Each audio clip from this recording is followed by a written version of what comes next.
Shadow of Fu Manchu. Based on the stories by Sax Rohmer.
In an antique dealer's shop where Dr. Petrie believes he has seen Carame, Nayland Smith and the doctor are trapped by Fu Manchu. Handcuffed to iron rings in the wall of Dr. Fu's laboratory, for which the antique shop is a blind, they are released by Carame during Fu Manchu's absence.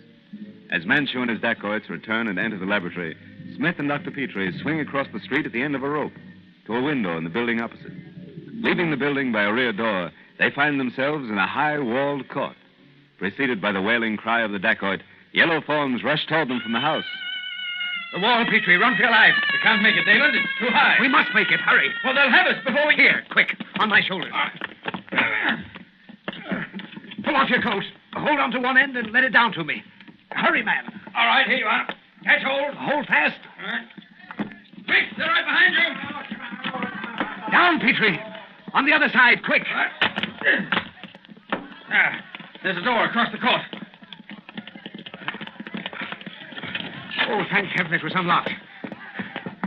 This corridor should lead us to a street door. Come on. Jove, that was close, Nayland. Another second at that wall and Hassan would have had you. Wait. I'll see if the coast's clear. All right. Come on. Our first job is to get in touch with Weymouth. He must raid that place at once. Oh, taxi! Here! Number 15, Baker Street, driver.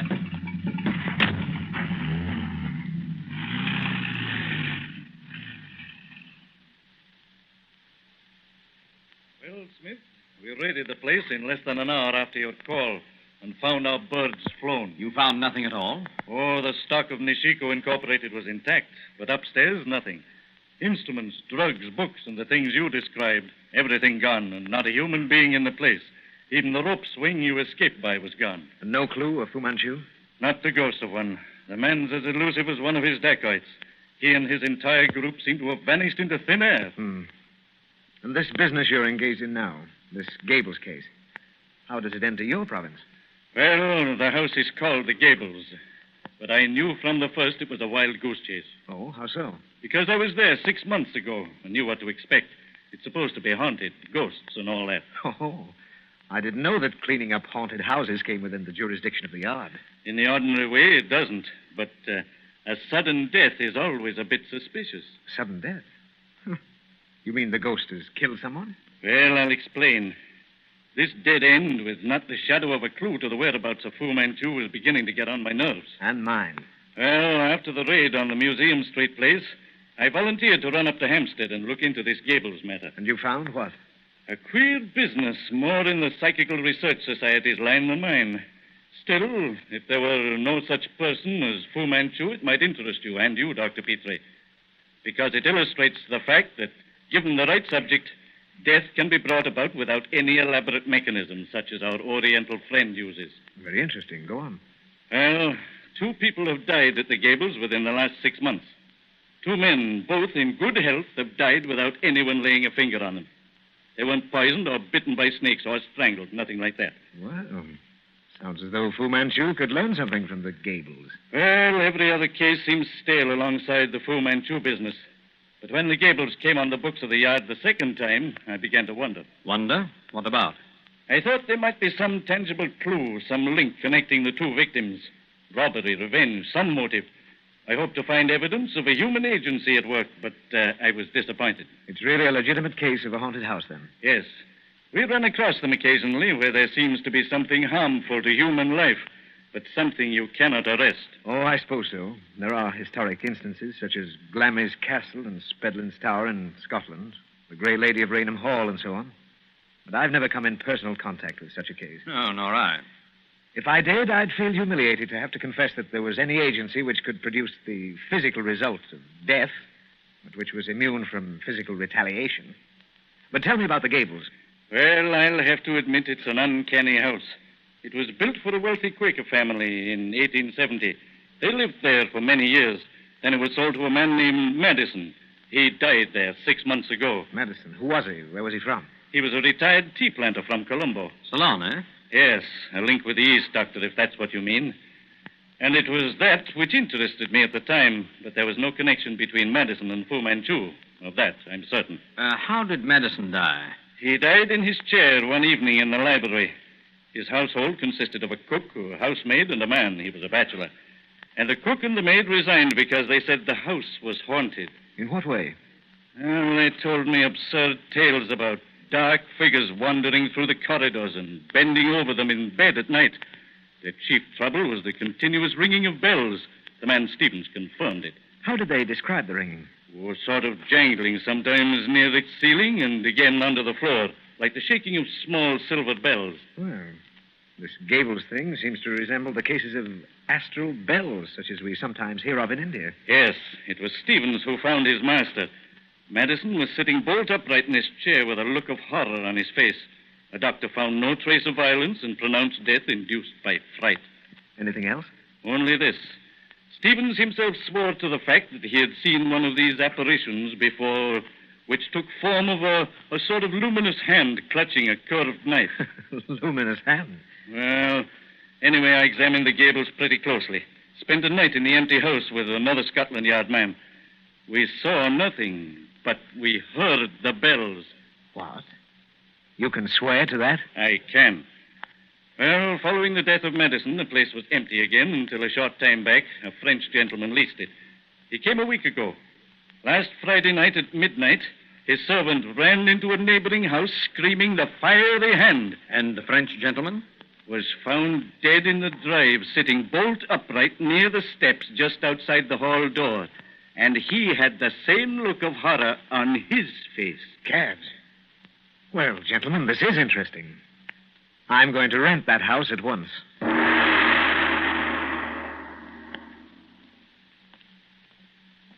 This is the first time, Petrie, I've used a disguise since the incident of the false pigtail. And what possible reason can there be for a disguise tonight? Every reason, old chap. Now, I've leased the place in the name of Professor Maxton. You and my very good friend, Mr. Pierce. But why should you interest yourself in the Gables? Does no explanation occur to you, Petrie? None, but since you've assured me that my presence is necessary to your safety, well, I'm here. I'll explain presently, old chap. If an explanation is necessary after tonight. Oh, here we are. I'll unlock the gate.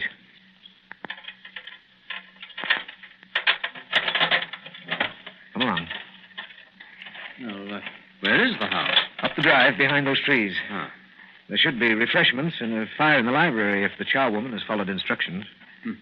What an eerie place. It looks haunted even from the outside. Ideally located for its purpose. No other houses up the road until you reach the heath. Oh, good. There's a light in the hall.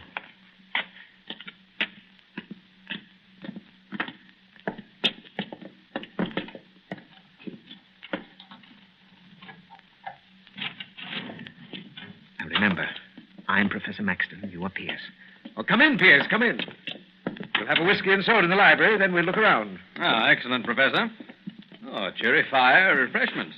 I see one of your bags has already arrived. Books, Pierce, books. Come, draw up your chair. Those sandwiches look interesting. Do you know that if... By Jove, listen. The spirits waste no time, Petrie. My word. My dear Pierce, did you hear the ringing of bells? Distinctly, Professor, distinctly. Eh? Well, finish your drink, old chap. I'm going to have a look. Hand me that bag and don't leave the room until I come back.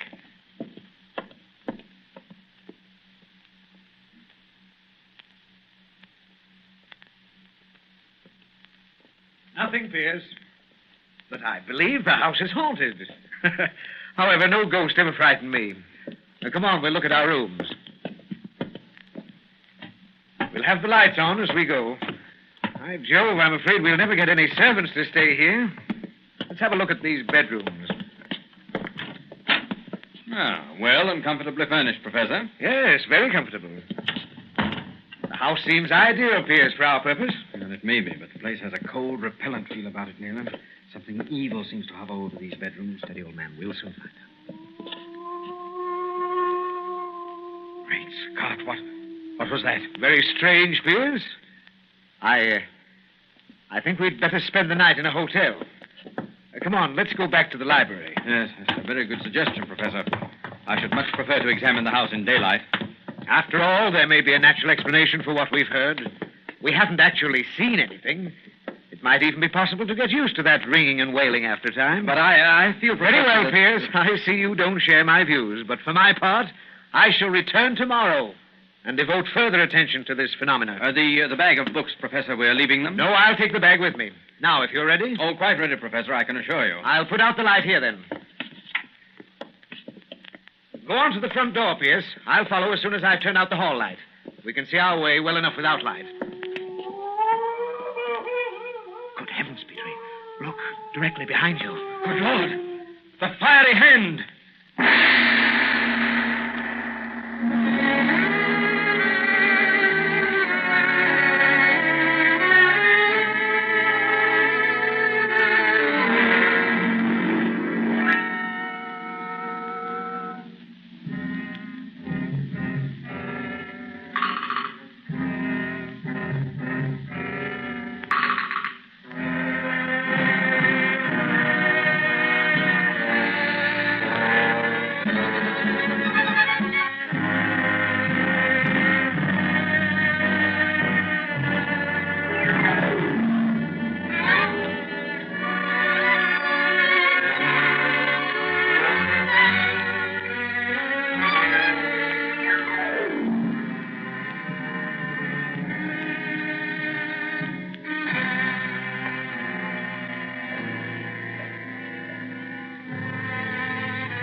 The Shadow of Fu Manchu.